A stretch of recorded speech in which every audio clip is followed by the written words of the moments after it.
to introduce Bob Friel. He is the producer of the Salish Sea Wild video series, and he will be presenting today about, the title of his presentation is about what's so funny about fish, love, and understanding. But before we get into the presentation, I would like to say a couple of words about Bob. He has spent a significant portion of his life below the water.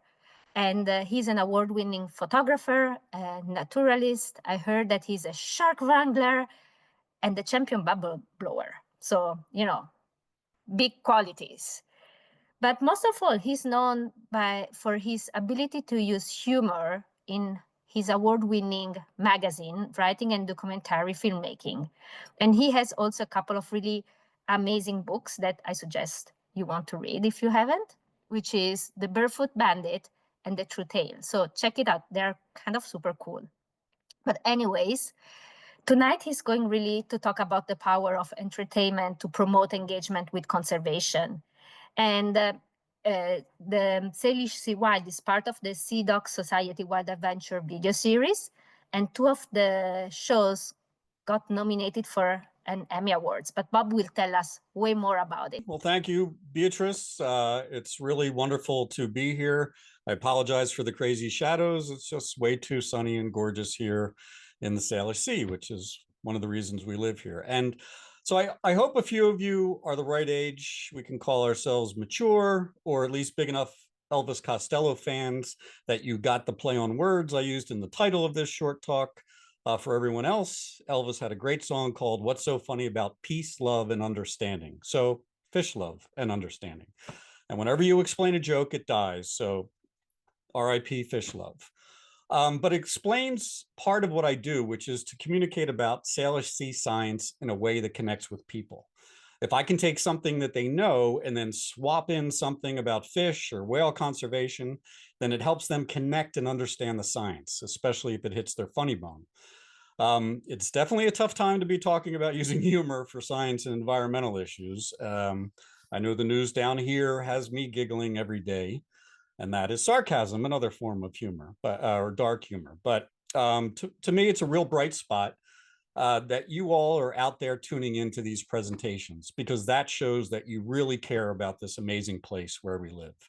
And some of us, in this conservation world, we can use humor even to let folks know that those of us who are doing this work are not giving up. We're not panicking. We're not all hopelessly depressed, though I am hoping the tariff on Jameson does not go through.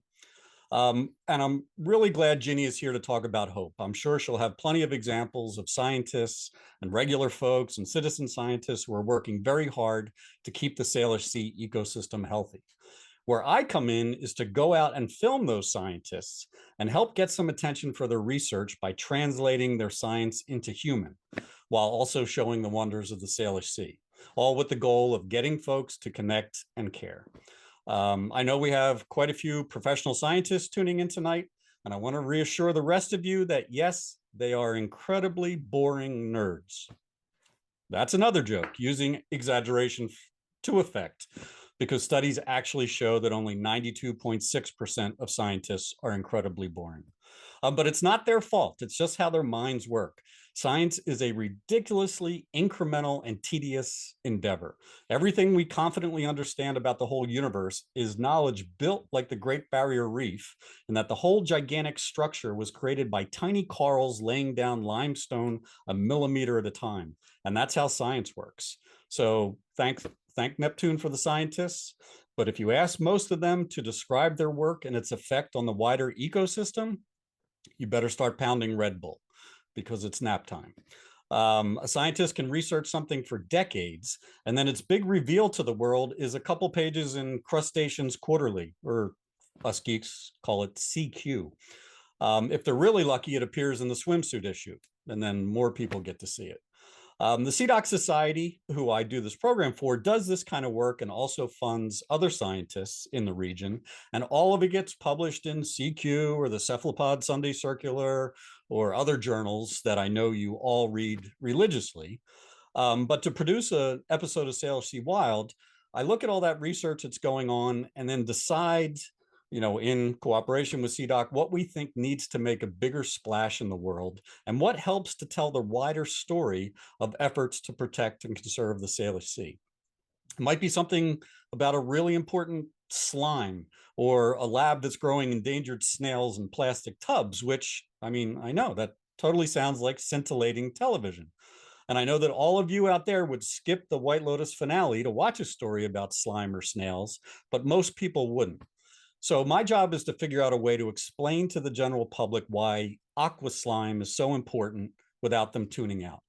So how do you turn dry data into an entertaining story? I'm sure there are many ways, but my schooling is in marine science, and my calling as class clown. So fish jokes come pretty naturally. And when I've taught scuba diving, photography, coral reef ecology, or written magazine stories or books, my default is always to try to use humor to keep folks' attention. And that works in video as well. And of course, there are some subjects where humor doesn't work, and not every episode of Salish Sea Wild has it, but most of them do. It's the type of humor to use that's a challenge when you're not just trying to get a laugh, but to impart scientific information. Getting hit in the face with a water balloon is funny, but it doesn't work in this genre unless the science you're illustrating is hemolytic cell cytolysis. And then obviously it's hilarious, as you can all tell. Humor in itself has value, but its highest use for us is to get the audience to connect with concepts and information. Sorry, we're zooming out here. In the clips I'm going to show you in a minute are some examples where we use different types of humor to teach. And a couple of them actually do involve slime and snails. And they happen to be the episodes that were nominated, as Beatrice said, for Emmys. We just found that out Friday, which is very exciting. So for subjects like that, which don't sound on the surface to make scintillating television, my thought process is I take the subject, so we all know snails are slow. So that's a big target. Let's play with the idea of a race to save endangered abalone. The fact that they're called pintos makes that even better, and you'll see that I kind of hit that with a sledgehammer in the head. But most importantly about it, the science conservation key to that issue is a lack of natural reproduction. Think about that. I can definitely play around with the idea of snail sex and put something in there. With the slime story, it was Canadian biologist Bob Elner who was educating me about his work on biofilm. And he told me how diatoms are physiologically shocked into producing a superfood necessary for certain birds. So it was that word shock that I'm like, okay, shock, I can work with that concept. Let's try something surprising that deals with a physiological shock that everyone can connect with and empathize with. And then when we do a callback later that ties into the slime, it'll give the audience that aha connection. And in that one, the surprise may not be funny to everyone, but I know it was hilarious to us because I made the host of the show, who many of you probably know, or I'm sure you've all heard about, Dr. Joe Gatos. I made him jump into 40-degree water. And his wife and daughters thoroughly enjoy every time we do something to make him look foolish. So that was kind of slapsticky, but humor hits us in various ways. And for this show, I especially want to use the kind of humor that hits the prefrontal cortex, that high-level cognitive function. And I also try and tickle the left temporal lobe, which is where we understand wordplay like fish love and things like lots of lovely, laughable alliteration, which if you watch our show, you'll see that we use a lot to call animals funny names. And the spark that we all get, and hopefully the audience gets from getting a joke, is legitimate brain work. It gives all of us a dopamine hit and causes this flash of cognitive dissonance that can even have a long-term benefit to critical thinking skills. And so analogies are great for that. So when they can touch on something the audience knows well and then connect it to what may be an advanced scientific concept. So the recognition and the humor makes that learning that new concept much easier. And it's been shown scientifically that it's simpler for us to remember things long-term if we think they're funny. It also helps to get our message that we have to care about. So every one of our shows kind of ends with the same thing, that we're all connected and we all need to care about the Salish Sea. And one of the most rewarding things about Salish Sea Wild is that it's shown in schools throughout the region. So kids are a big part of the audience, and that's wonderful because we need them to feel the wow of living here and to understand that they can't take that wow for granted. And we want to show them that science can be fun and that scientists can be semi-human, even goofy. And then hopefully we'll get some of the smart ones to become scientists. And just as important, will help engender a lifelong appreciation for the Salish Sea in all of them, so they'll grow up to be just like you folks and support the science we need to keep it healthy. And then all the time we hear from grandparents that watch this show with their grandkids. So for me, writing the show and trying to put humor in, it's kind of a challenge because I've got kids and old folks, and where the hell do their senses of humor intersect, other than maybe jokes about Jell-O? And then there's everyone else in between, all ages and demographics, who also watch. And we want to get everyone engaged. So I try to put things in the show that everyone gets. We do parodies, and you'll hear I do voices, and I'm very lucky to have Joe Gatos, who's not only a brilliant scientist, but also willing to do the silliest things we can come up with in order to succeed in the mission. All that said, bathroom humor always works well, especially with kids and dads. And fortunately for us, conservation biology is full of poop. So if you guys can now roll some clips from Salish Sea Wild. Thank you.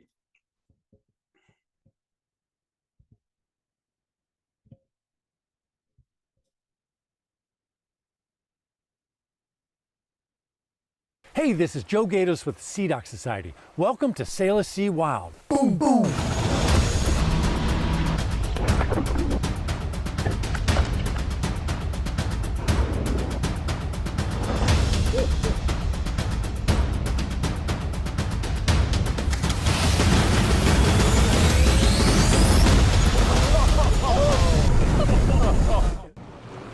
Our next step is to get better at diagnosing killer whale illnesses and determining whether we can help. For that, just like your MD, we need to get some samples. Doctors love to examine anything that oozes out of their patients' bodies. Spit, snot, phlegm, pee, poop. The more disgusting, the better. While following behind these killer whales, we carefully watch for the stuff that exits their behinds. So yeah, poop. You got poop dead ahead. This is exciting. This is endangered feces. Us orca dorks call this doing our due diligence. This is the glamorous part of field biology, waiting around for a bird to go to the bathroom. The fact is, though, if we can get a dropping before the time runs out, it will provide extremely valuable data. Success! What a relief for both the bird and us.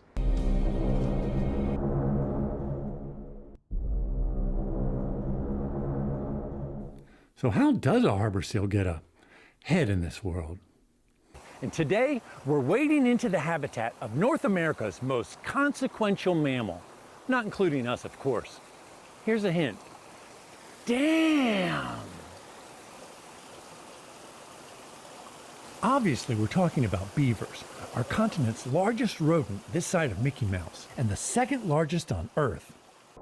That discovery is rewriting what we know about this incredibly important animal and may help our efforts to save another of our keystone species. So we're gonna head out, see if we can find some of these bucktooth tough guys, and attempt a scientific first. But before that, I'm having another nibble. I wonder if beavers have to worry about splinters at both ends.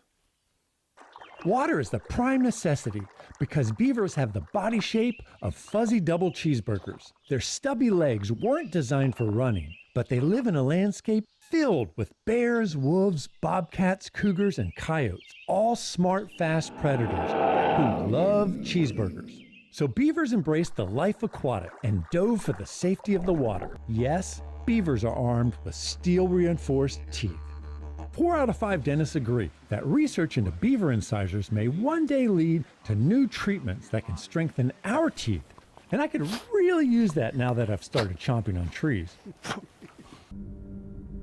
But while everyone else is tucking into their nice, warm beds, Team SeaDoc is on board our research vessel, gearing up to check out the Salish Sea after dark. Some folks probably think the idea of diving into pitch black water might be a little spooky. I am so scared right now. Just kidding. We love night diving. This adaptation allows the clingfish to stay put in crashing waves and also gives it leverage to pry limpets off of rocks to eat. So Adam, thank you so much for this amazing day on the beach. We've learned so much. We really, really appreciate it. That's my pleasure, Joe. Okay. Take care. So this is Joe Gatos with the SeaDoc Society. Join us next time for Salish Sea Wild. Adam, how long do these things stay stuck like this? Don't know, Joe. Never really seen one stick that long. I think I know why they call it a clingfish. In the world of scuba, there exists many kinds of divers.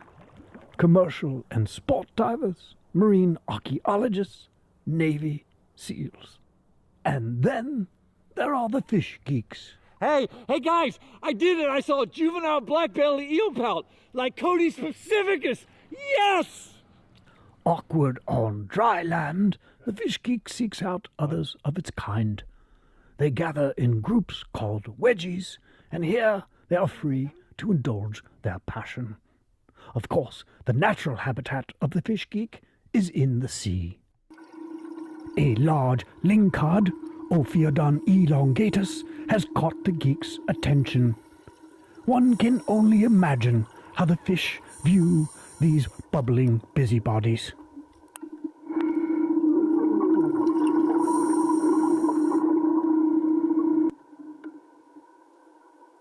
All right, everybody ready? Got your cameras ready?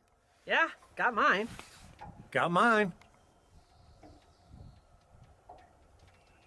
These are both amazing birds. Some people don't like vultures, but they're really, really important. Their stomachs can digest almost anything. They even gobble up animals that have died of nasty diseases, like rabies. Yum! But they don't get sick. And by eating dead stuff, vultures clean and disinfect the environment, so other animals, like us, stay healthy. And eagles? Well, they're just super cool. Up close, you can see the obvious difference in these animals by looking at the head. Bald eagles are not really bald. They're like me. When they're young, their skulls are covered with a luscious brown growth.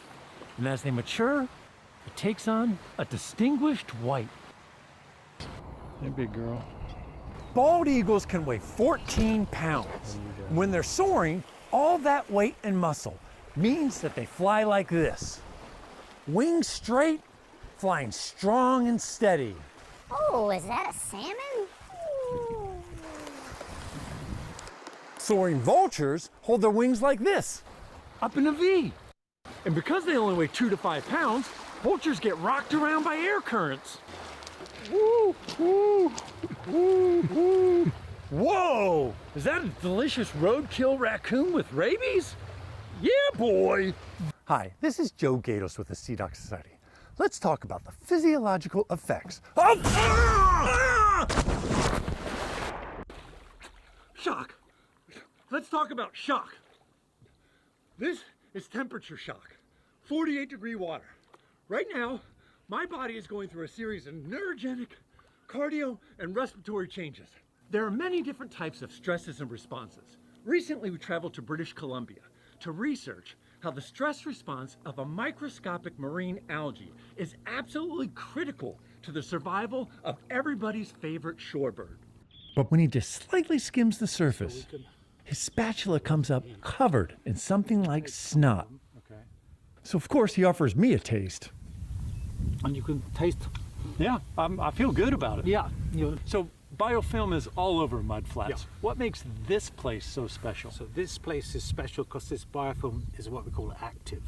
Active It's been biofilm. activated and it's been shocked. So normally, as I said, Even though they're simple single-celled algae, diatoms also get stressed. when they get shocked, they stop growing and they pump out enormous quantities of unsaturated fatty acids. Okay. Diatoms start producing even more, you guessed it, long-chain polyunsaturated fatty acids. They puff up their proof of production. Good afternoon, race fans, and welcome to the 15th running of the Salish Sea Sea Snail Sweepstakes. We've got a talented bunch of 18-month-old Pinto abalone taking the field. The odds-on favorite, wearing the green and red shell, is Mighty Mollusk, who's finished in the money his last 3 times out. Also wearing green and red is Escargogo, running at 9 to 5 at post time. At even money is Shell Dorado, the Abyssal Missile. And the long shot today at 40 to 1 is Abalone. The gastropods are at the gate. Mighty Mollusk jumps to the front of the pack and takes the early lead, with Shell Dorado close behind. Escargogo third, and trailing the field is Abalone. On the far stretch, Mighty Mollusk is driving hard as Shell Dorado begins to fade. And as the field rounds the last turn, it's Mighty Mollusk and Escargogo battling it out, followed by Shell Dorado and Abalone. And the Pintos are into the stretch. Here comes Abalone. He's off the bridle and making a move on the outside. It's Mighty Mollusk, Escargogo, and Abalone. Now Abalone charges into second place. They're neck and neck. Mighty Mollusk and Abalone. Abalone and Mighty Mollusk. It's down to the wire end. It's Abalone by 2.5 tentacles.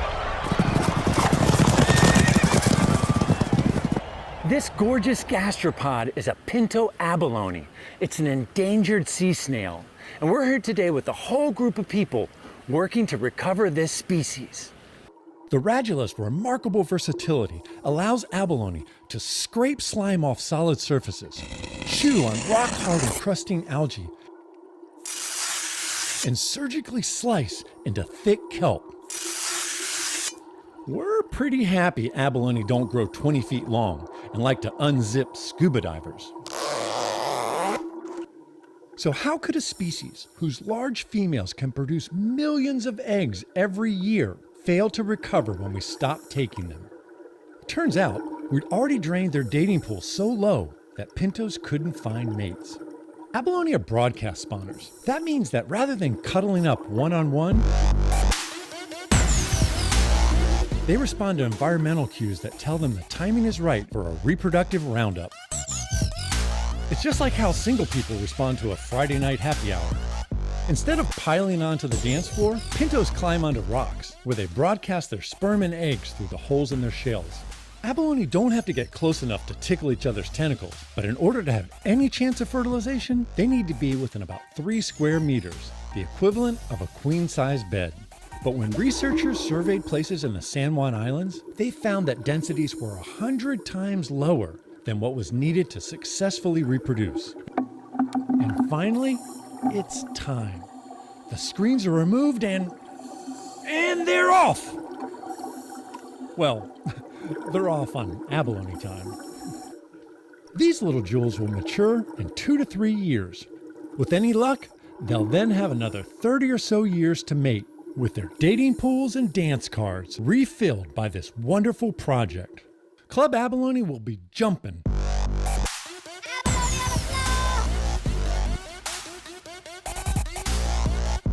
Gastropod Dance Party!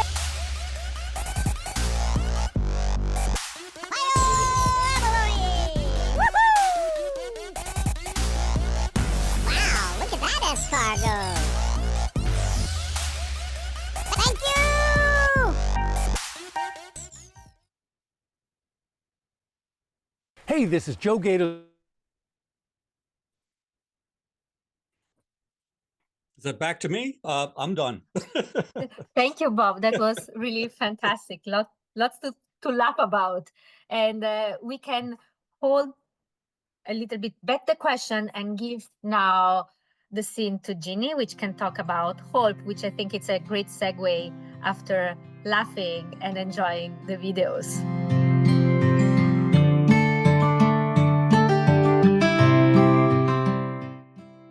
And today we have a special event in which we have a back-to-back. We have Bob first, and then we have a really good friend of mine, Ginny Broadhurst. And I'm sorry to kill all of your name and last names.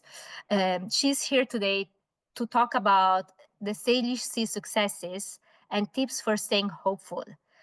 Ginny is the director of the Salish Sea Institute, and it's a leader in policy wonk and advocate for the Salish Sea. She's the founding director of the Salish Sea Institute since 2017, and she has led the publication of the first ever State of the Salish Sea report, and also initiated the Salish Sea Fellows, the Hope of the Salish Sea, and the Salish Sea Study Minor. And she's engaging people across the Salish Sea, including myself, to really have that hope for the Salish Sea and to keep on working on important issues around the Salish Sea conservation. Her career has included a focus on wetlands, nearshore, and marine protected areas policies. She has focused on strategies to mitigate ocean acidification, climate change, and shoreline homeowner education and derelict fishing gear removal. So she has a huge knowledge to share with us today. And she's based, as Bob as well, on the other side of the border. So it's really nice to share a cross-border knowledge between Canada and the USA. Well, good evening, everybody. It's so nice to be here, and it's fun to follow up. That was just great, Bob. I'm a big fan of the Salish Sea Wild series. Yeah, so I'm going to talk a little bit about hope. It's a little bit of a personal journey that I'm going to share tonight with you. And let me just make sure I see. Okay.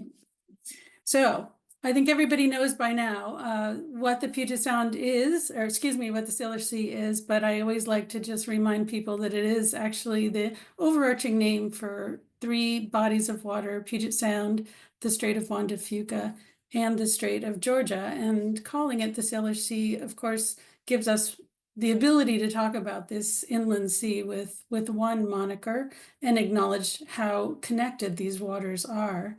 And we're going to look at it a couple of different ways here, because maps, I just absolutely adore maps as tools.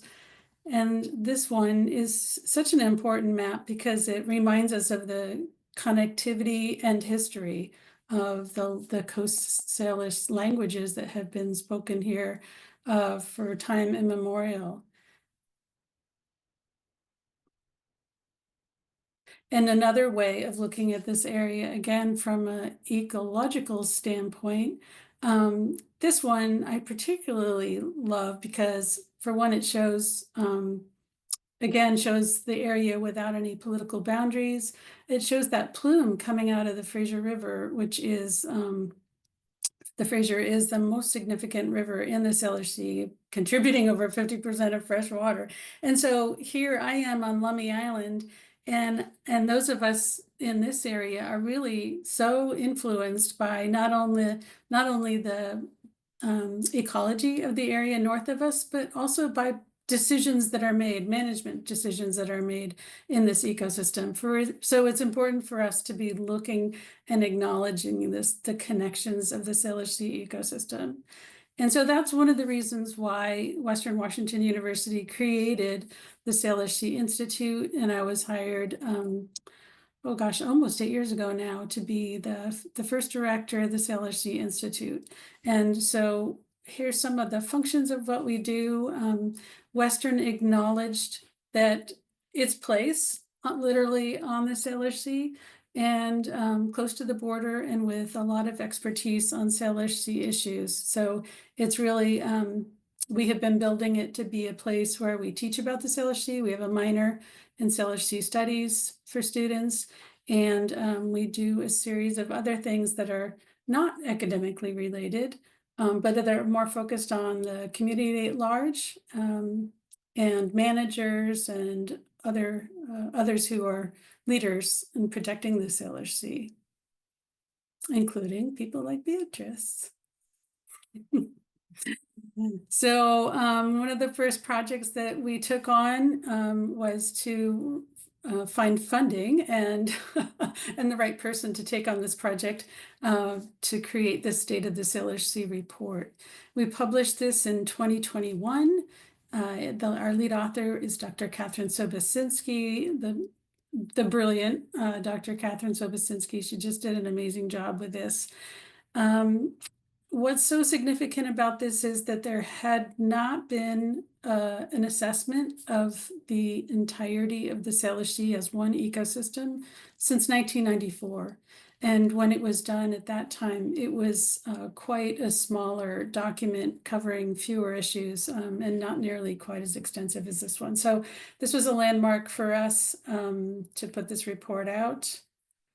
And we do a number of other publications on emerging issues. These are some examples, and then, of course, events and bringing people together. And that's a picture of Linda Mapes, the writer for the Seattle Times. And that is our website, so you can find out more about us. And with that, I'm going to get more into the guts of this presentation. So I love that you're giving away the prize tonight for one of Ellen's books, Hope Matters. She has been, I'll say, a mentor to me. I have learned so much from her. And so I'm drawing from her book a bit and things that I've learned from her personally and some of the work that I've done with her together for this presentation. Because there was a time that this was me feeling like a tremendous amount of despair about the state of the environment and feeling like I've just been hearing, one thing after another, inundated by bad stories, scary reports, not enough activity, not enough action, etc. And a few years ago, I really was just feeling ridiculously down about the state of the world. And so I went back to some of the things that I'd remembered from Ellen and meeting her a few years ago and started working with her more. So before I launch into more of the hopeful stuff, I do want to acknowledge the issues that are some of the really big issues that are the challenges that keep us up at night, that keep us working hard. And here's just a smattering of some of the big ones. Of course, the southern resident killer whales and this just horrifically sad story of Tahlequah carrying her calf around, the depleted salmon runs, the invasive European crab. This is a photo up at Mount Baker, the lower middle, with wildfire smoke just making it difficult to see. Bottom right is tracks of ship traffic, vessel traffic around the Salish Sea. And then the upper right is just the fate of contaminants like PCBs in our marine mammals. So I want to say I acknowledge all this is happening and we're all working hard on it, but we hear so much about the bad stories that it's really important to remind ourselves of some of the successes. So that's where I'm going to go now. And this reminder from Ellen that hope is not turning away from the facts. It's not about being cheerful or wishing. Hope isn't about wishing. Anger and hope are both mobilizing emotions. So, it's okay to be angry about that, all the things that are in that last slide, but it doesn't mean that you can't also be hopeful about taking care of those problems. So we're going to start with looking at this kind of from the angle of tools, and laws are obviously really important both in US and Canada. We have some similar laws, and where I know enough to talk about it, I'm going to mention some of those laws and where they come into play. I think most everybody seems to know this story, the successful story of bald eagles and how they've been recovered by using both Endangered Species Act in the US and the Species at Risk Act in Canada to reduce DDT, and they have really rebounded. These photos are taken right here on Lummi Island. Every time I drove up to Vancouver, I can't help but see many of them along the highway. I know that they're all over. They have really rebounded. There's other animals that have recovered well, while the southern resident killer whales are not a success story yet. The Biggs whales are doing incredibly well. And in fact, here, this headline, the sightings are breaking records, and they seem to be just really thriving, even though they're exposed to some of the same threats that the southern residents are. And of course, the fact that they have a broader diet and are able to eat seals makes all the difference in the world. And so the Marine Mammal Protection Act has protected seals and helped provide lots of prey for the bigs or transient whales. Another take on laws is treaties and asserting treaty rights in court. And in Washington state, we've had what's known as the Culvert case, which the tribes collectively brought to the state of Washington and forced the state to take action and acknowledge the fact that many broken and disabled culverts were inhibiting the salmon from getting into salmon habitat. And so here's just a little summary of that case. And in looking at Washington State Department of Transportation's work as one of the lead agencies in culvert removal, as of June of 2023, they've improved access to over 500 miles of habitat. And there's many other jurisdictions that have a role in this, but that one figure is pretty impressive. And they're continuing to work away, and it's very expensive, but the work's happening as a result of treaties. And another case of treaties being used to prevent projects from happening, the Lummi Nation, and this pivotal case in 2016 to stop the coal terminal at Cherry Point, which was just a huge win for Lummi Nation and for others who were happy to not see that coal terminal go in. Stellar sea lions populations are on the rise, and that's a really nice graph to see. Too often we're seeing graphs that are showing the angle in the opposite direction. And there's a SeaDoc Society figure for you that currently they're at about 70,000 animals in the Salish Sea, up from 18,000 in 1979. So that's a big one. And humpback whales have really been rebounding. I'm sorry this graph only goes to 2019, but rest assured the numbers are still growing for humpbacks. And this is a result of the international commercial whaling moratorium that started in 1982 and is still in place. I think that's not technically a law, but I wanted to put it in that category anyway as an international agreement. And then we have a lot of different regulations here in Washington State. We have a lot of contamination sites. It's a long process to clean up those sites. I'm just using Bellingham Bay as one example, but all 12 of those sites are in the process of cleanup and have been for, it takes a long time, but we're seeing a lot of progress there. And once those sites are cleaned up, we have laws in place that will prevent them from becoming contaminated in the way that they were before. So that is really significant. Bellingham Bay today is much cleaner than it was 40 years ago. And then we have other, a whole variety of environmental regulations like stormwater management, et cetera.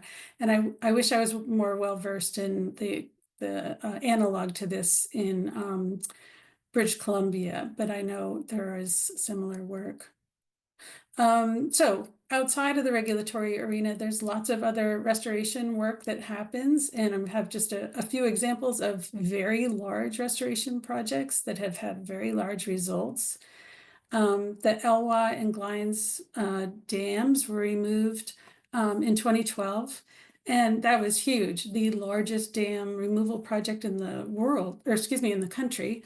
At that time, which has now been overshadowed by the removal of the Klamath River dams in California just recently. But that was an enormous win, took a long time and a lot of money for that to happen, but now is allowing the tribes to practice their treaty rights again in the Elwha River.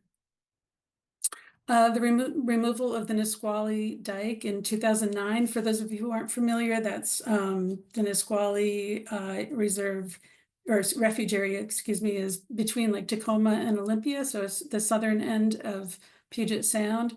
Over 4 miles of dike removed, restoring 762 acres. And so that's really important salmon habitat. And of course is showing tremendous restoration there. So those, oh, and another example of a big project, this one I was involved with, derelict fishing gear removal throughout all of Puget Sound, restored 870 acres of seabed floor, almost 8,000 nets removed, and crab pots, that's probably wrong that's the same number. Oops, sorry about that. I think that I know that the crab pot removal work is ongoing and continues, although the net removal was completed when not that long ago. And also not only restoring the habitat on the seabed floor, but helping to remove those nets that could continue to kill marine species on and on and on. So there was a few examples of the very big ones, and then just a reminder that all of these other projects and activities and management strategies add up and are important in our ongoing work to restore the Salish Sea. Many of you have seen snow geese. This one is at Rydal Reserve in British Columbia. The Skagit Valley is full of snow geese these days. That it wasn't the case back in the early 1900s. The population was almost eliminated. And thanks to some habitat strategies to recover them, they are doing very well and almost considered pests these days. And here's just one example of volunteer work that is helping to recover our native Olympia oyster. One example in the Skagit Valley, where the Olympia is now self-populating at a population of 5.5 million. So volunteers are really important players, an important tool in this. Agencies are doing a whole variety of work. These creosote timbers are being removed. Here's just one example, but that's been happening all over Puget Sound through Department of Natural Resources as well as Department of Transportation. Lots of shoreline restoration work going on through education to shoreline landowners and letting them know that it's the right thing to do. And at this point, we're actually catching up so that we're restoring more than we're putting in for shoreline armoring. A few examples on the other side of the border, in this case, giving lands back to First Nations, a really important strategy in acknowledging the significance of truth and reconciliation work.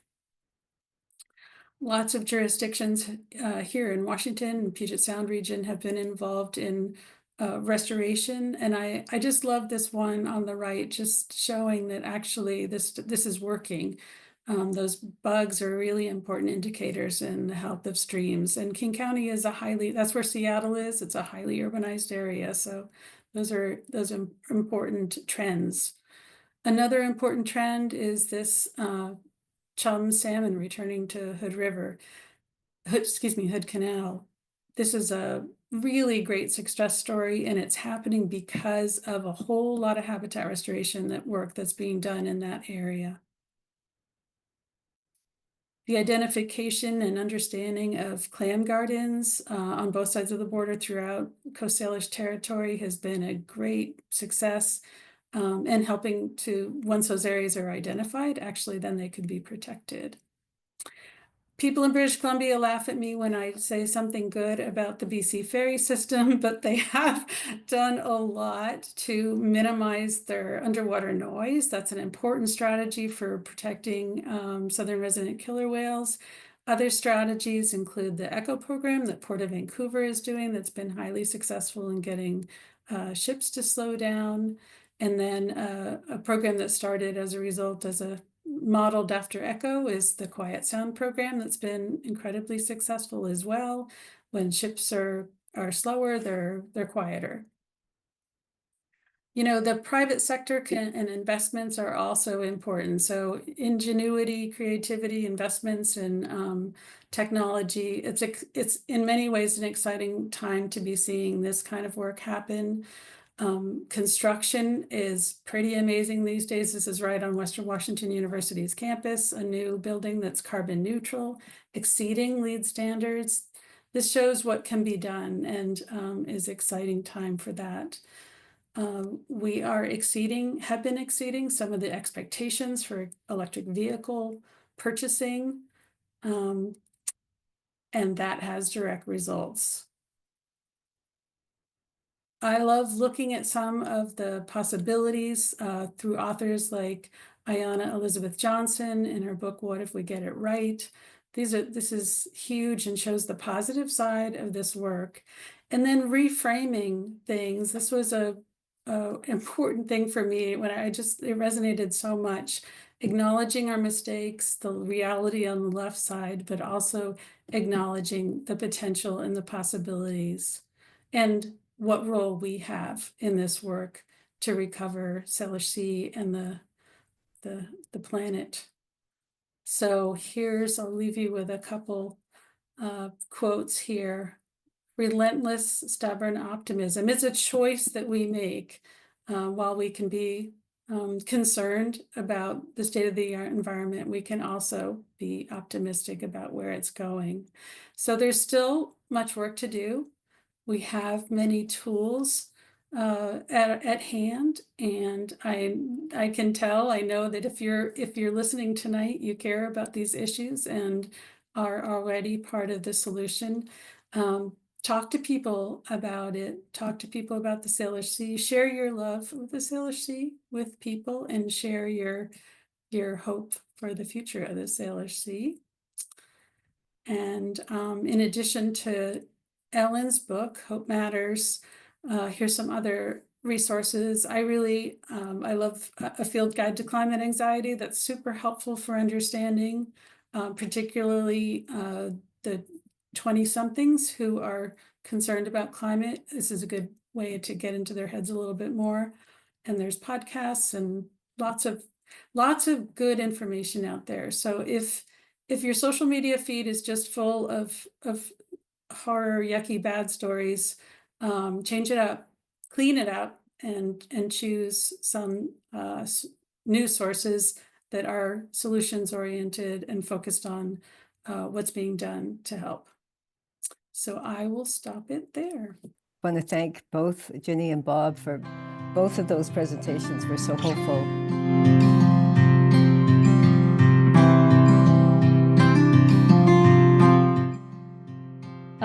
I'm pleased to introduce our next speaker for the second half of the evening, Cara Poulsen.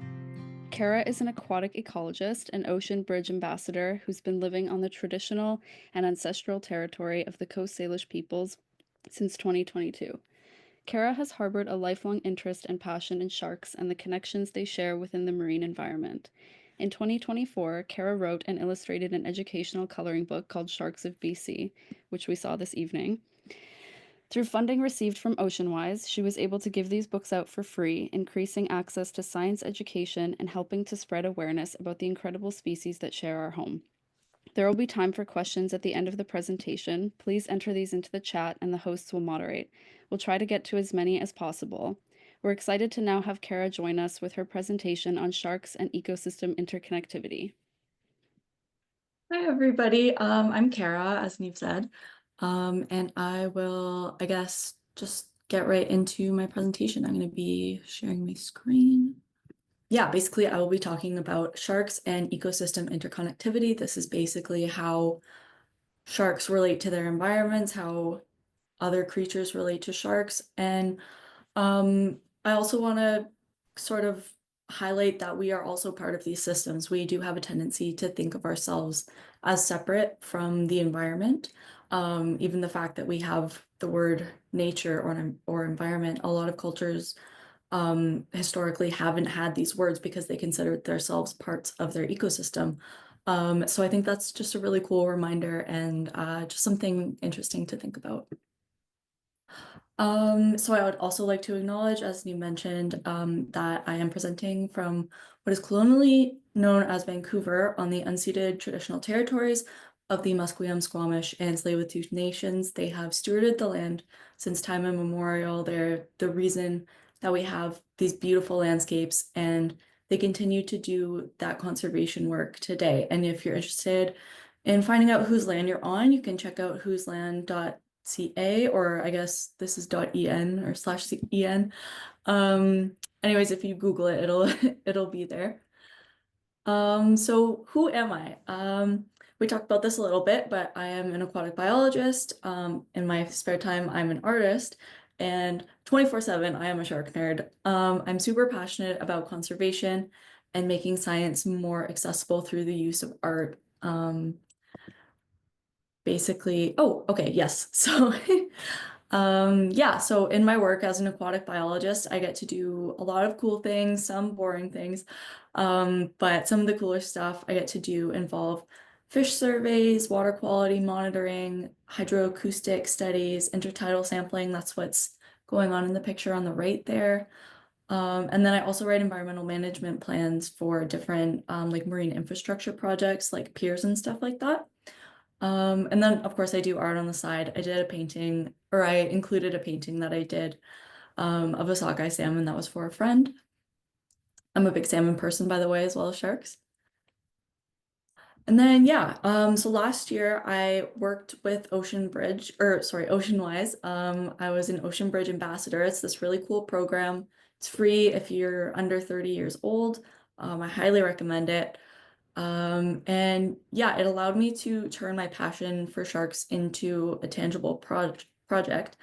I did my undergraduate thesis studying short fin mako conservation, mostly sort of in Atlantic Canada, looking at the different conservation challenges that they faced, as well as different potential solutions or things that we could do to help them, help their populations bounce back because they are endangered.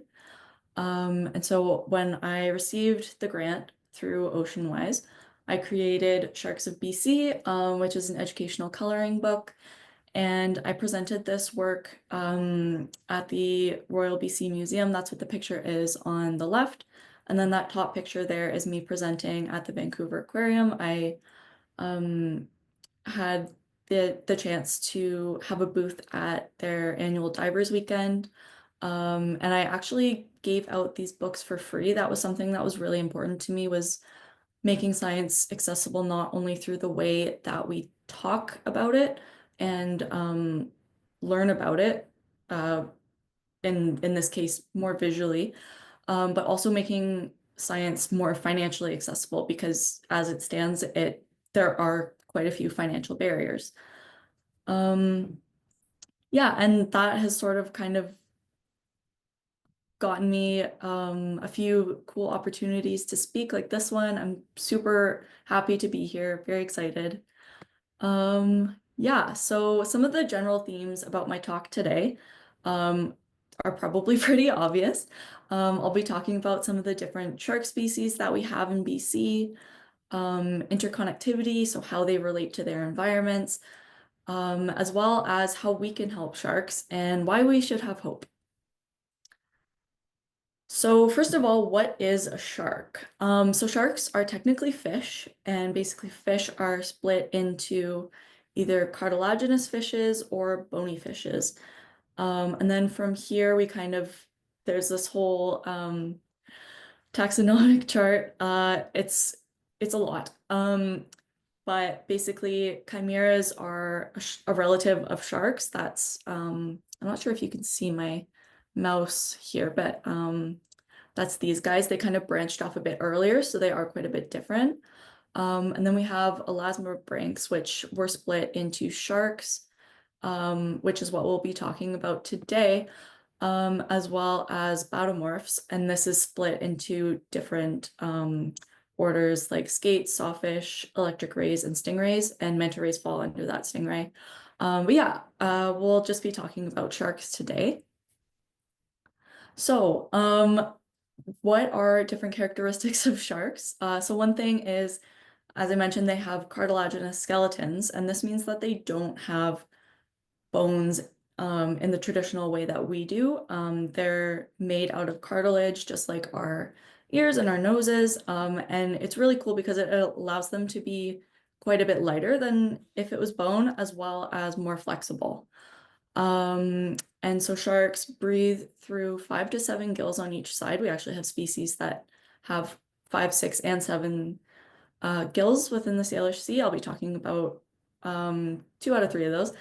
And then their skin is made up of a structure called dermal denticles, and these are sort of an interwoven structure like chainmail, and they're very similar to tooth material.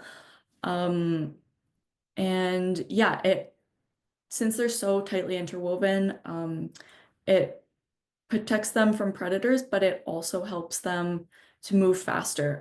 The denticles reduce drag, and can make them a lot faster, and have also been shown to be somewhat antibacterial. It's hard for sort of bacteria to get in there. And it's actually being used in some medical treatments as well as on the bottom of boats. So there's a lot of very cool biotechnology that people are learning from sharks.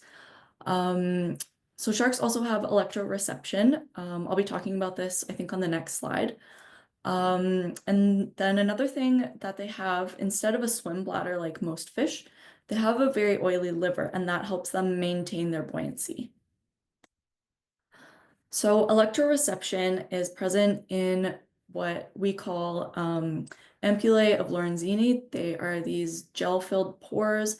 They're mostly around, they don't have a traditional face like we do, but they're mostly around their snout, and then they also have some along the sides of them. It's called their lateral line. And basically when electrical impulses come in from any direction, they will hit this conductive gel and send a signal to the shark's brain about what is happening in their surroundings, which is pretty cool. So I wanted to take a minute to talk about interconnectivity the way that I learned about it, which was through salmon. This is a relatively new school of thought in Western science. Western science traditionally likes to put things in little boxes, which can be helpful when you are looking at individual species or processes, but it's very helpful to understand how everything is related to each other, and sort of how nutrients and species and even the ecosystems themselves connect to each other. And yes, this is something that many cultures, including the Coast Salish Peoples, have known for thousands of years. So the way that I learned about this, this got me really excited because I had always thought of terrestrial, marine, and aquatic or freshwater ecosystems as separate, but salmon actually contribute to all three of these. So as some of us know, salmon are born in freshwater. They'll live there for 1 to 3-ish years, and then they'll make their way out to the ocean, and they'll live out there for a few years. That's kind of their adult life. And then when they move back to freshwater to spawn, they lay their eggs again, and the cycle, continues. But even after they die, because they spent time in the marine environment, they're bringing lots of marine nutrients into the terrestrial environment. They provide a food source for so many different species, bears, eagles, coyotes, yeah, and obviously people. And they've even been found to help contribute to the size of some of our trees here. They found that marine nutrients brought to terrestrial ecosystems by salmon have actually helped trees grow bigger than they would have without these nutrients. And yeah, and then they contribute to these terrestrial and aquatic ecosystems, enhance their productivity, and the cycle begins all over. So let's talk about the different species of sharks that we have in the Salish Sea. So this is a video of a blunt-nosed six-gill. It was on the news quite a bit. You might have heard about it. This one was spotted in Lions Bay. It was about 20 meters depth, which is a little bit unusual for them. They tend to spend most of their time in sort of deeper waters. They're what's called a demersal species, which means that they spend most of their time on the seafloor. And yeah, they basically spend their time kind of in the continental shelves, which is why it was a bit more unusual to see them here. And they have six skills, as the name suggests. And researchers believe that this is possibly due to them living in deeper environments with lower oxygen, and this kind of helps increase their oxygen intake, which is pretty cool. And they're also the species that is on the cover of the coloring book. Okay, yeah, and then we have the Pacific spiny dogfish. I love these guys. They're so derpy and cute. Yeah, they're really cool. You can see they have, most sharks have this. It's called counter shading. And it basically helps that if a predator is looking up at the shark, the lightness of their belly will help blend in with the sun coming down from the surface. And then if they're looking down on the shark, it's a bit deeper. And it's also possible that they develop these spots to help blend in with sort of like a shell dotted bottom, which I think is pretty cool. Bit of an evolution nerd. And then they also have these two venomous dorsal fins on, or dorsal spines on each of their dorsal fins. And they that helps protect them from predators. I do want to mention that this is a species that's caught fairly commonly, both in commercial and recreational fishing, and they're really only dangerous if you touch these spines with like sort of improper handling procedures. And then you may have noticed in the video, you can actually see where it stopped right now, that they have a bit of a shiny eye. It's kind of like a cat's eye in the dark. And this is basically a layer of tissue that's behind their retina, and it helps them reflect the light that they are receiving into the rest of their eyes and helps them see in the dark better. So it's a really cool adaptation that a lot of deep sea species have developed. And then this is also, unfortunately, a spiny dogfish. Well, maybe not unfortunately. And it's actually being eaten by a giant Pacific octopus. We don't really know the circumstances. This one was submitted to me by Sylvie Goureau. She was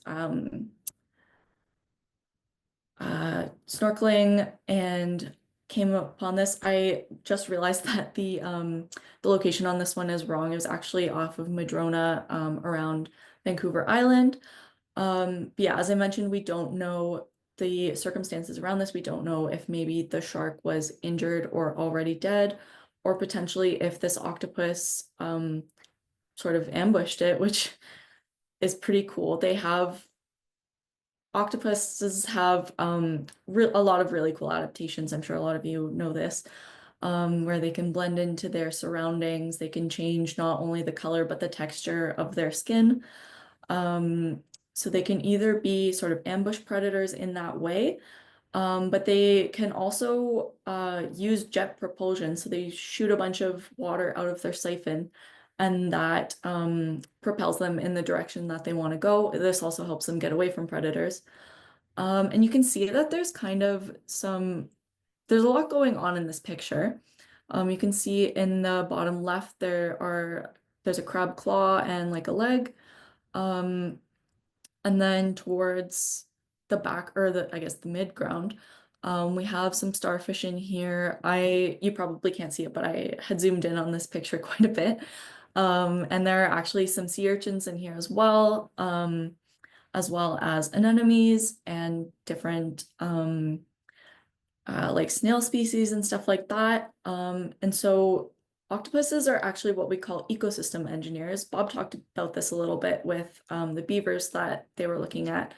And this basically means that through their actions, they contribute to and create an ecosystem. So when an octopus decides to live in a particular crevice, some of them will actually, first of all, disguise it with shells, which is really, really cool. But also just through the nature of it being a safer place for them to eat, they bring their food back here. And then they have their little leftovers like this crab claw, which tend to attract other species, and gives them like something to nibble on, also a safer enclosure and not necessarily being prey for an octopus. Yeah, so I thought that one was such a cool picture. And then, so sharks are actually predated by orcas. Researchers found, I think it was in 2009, that they did DNA analysis with fecal matter from the offshore killer whales and found that approximately 93% of their diet was made up of sharks. This group had found been eating sleeper sharks, which I'll show you in I think the next slide, but there have also been confirmed reports of them eating Pacific spiny dogfish as well as blue sharks, and they tend to target the shark's liver, which we talked about earlier. It's really rich in fat and it provides them a high energetic value. So rather than hunting multiple things with lower energetic value and using all of their energy to do that, they hunt a shark, once every so often, and they get a huge burst of the lipids and proteins that they need. Okay, so this is the Pacific sleeper shark. I really like them. They're a deep sea species. And so just as orcas sometimes feed on these sleeper sharks will also feed on marine mammals that have passed. So this is a phenomenon called whale fall. So sometimes when whales or even other sharks, just any large creature passes away in the marine environment, they'll sink to the sea floor, which is, it's sad for the animal who's passed, but it provides such a huge boost of nutrients to the deep sea. And it's something that doesn't happen very often.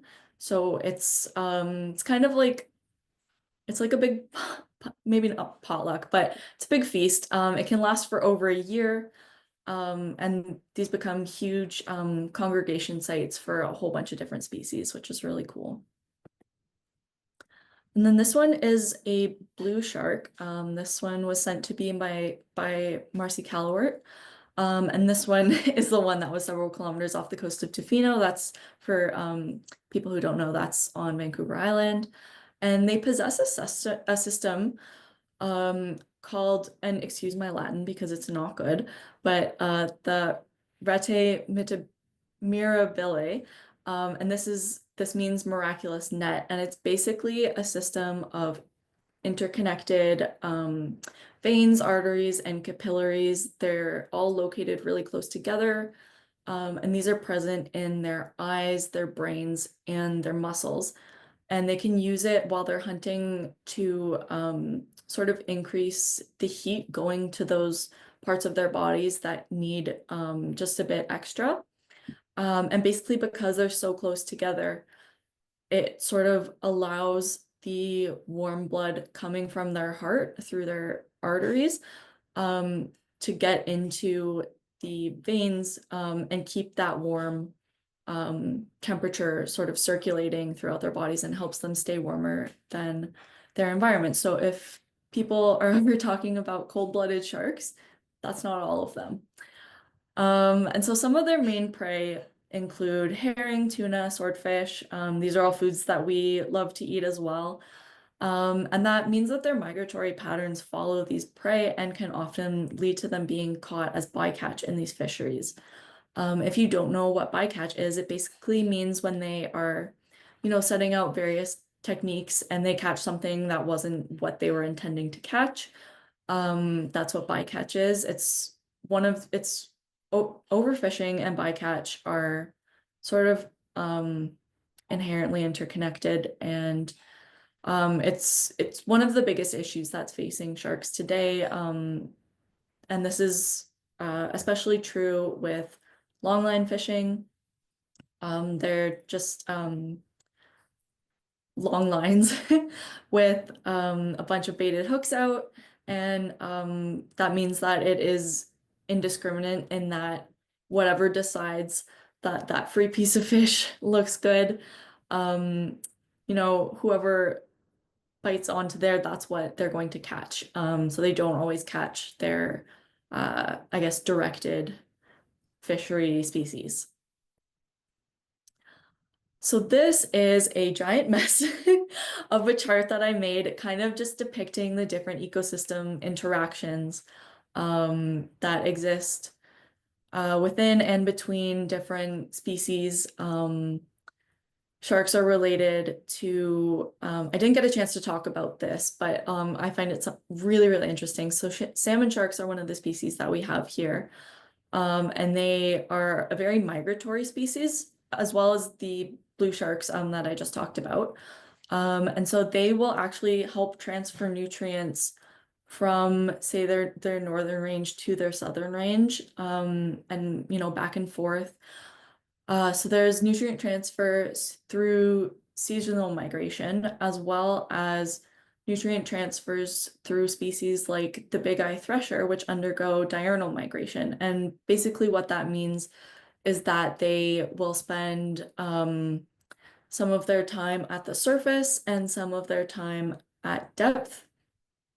So not only does this transfer nutrients, but it also helps bring oxygen down from the oxygen-rich surface down to the oxygen-poor substrate, or not necessarily substrate, but sort of the seafloor area.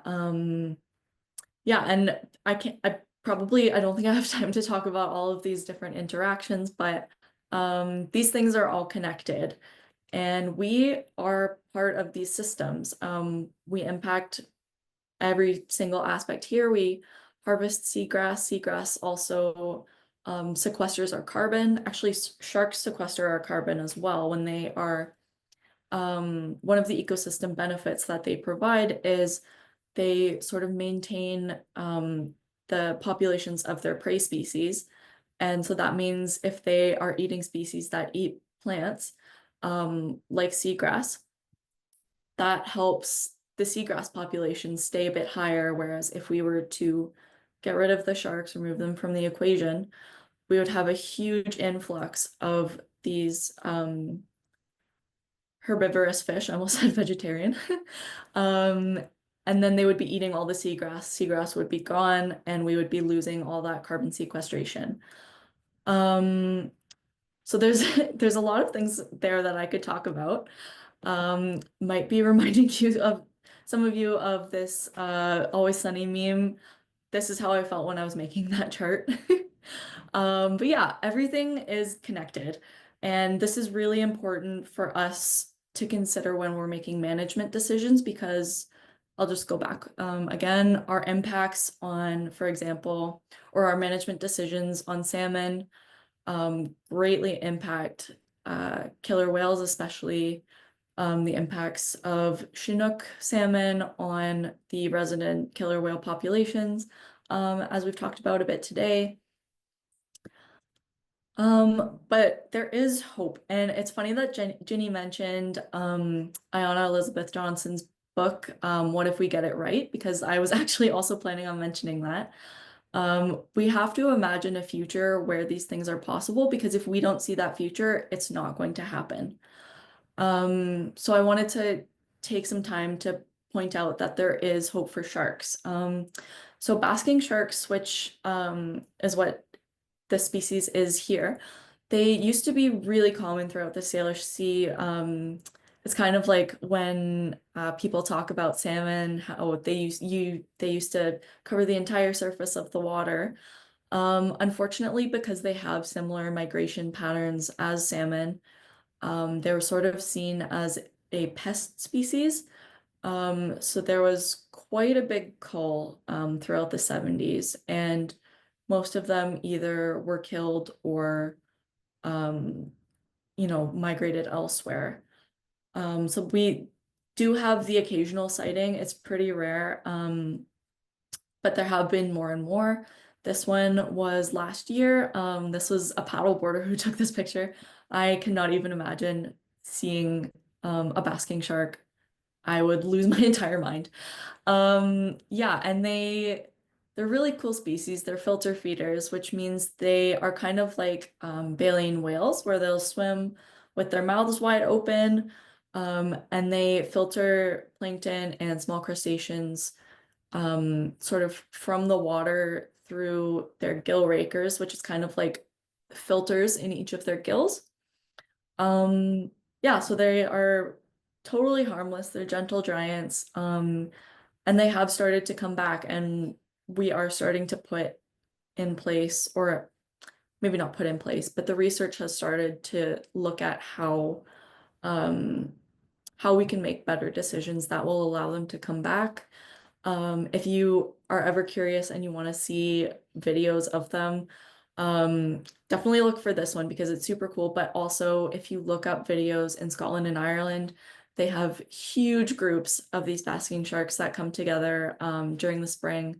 It's really, really beautiful. And hopefully we'll have that one day too. So how can we help sharks? This is another picture of a basking shark, by the way. I think that just their modeling on the side is so beautiful. So one of the best ways we can do this is to look for sustainably sourced seafood. So this is something that I kind of alluded to earlier when I was talking about the blue sharks, but overfishing and indiscriminate fishing methods are some of the biggest causes of population decreases with sharks. So you can look for these labels on your seafood. You can also go to their websites, and if you want to look at the different sort of qualifications that fisheries meet to get these labels. Buying local is also another really great opportunity. You can support small businesses, especially if you're looking at like First Nations fisheries.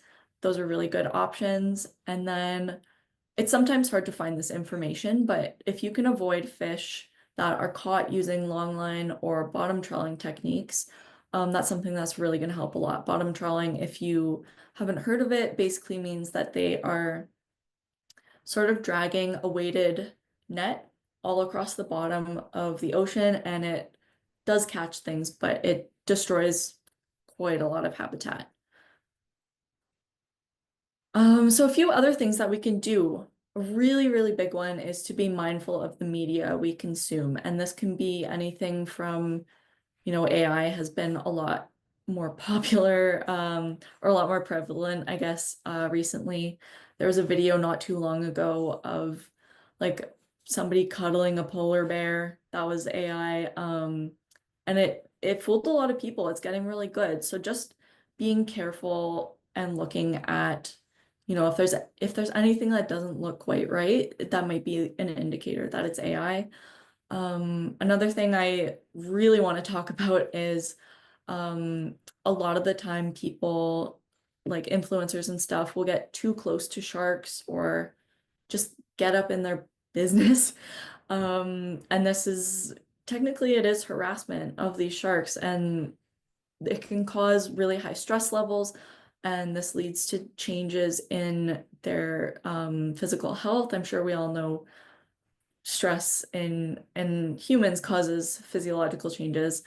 So just being mindful of the things that we like or share that will help sort of decrease, hopefully, the prevalence of these types of things. And then also looking for things or watching out for things that sensationalize shark encounters. A lot of the time, there are some like Shark Week, they have gotten better, but they do tend to sensationalize the attacks.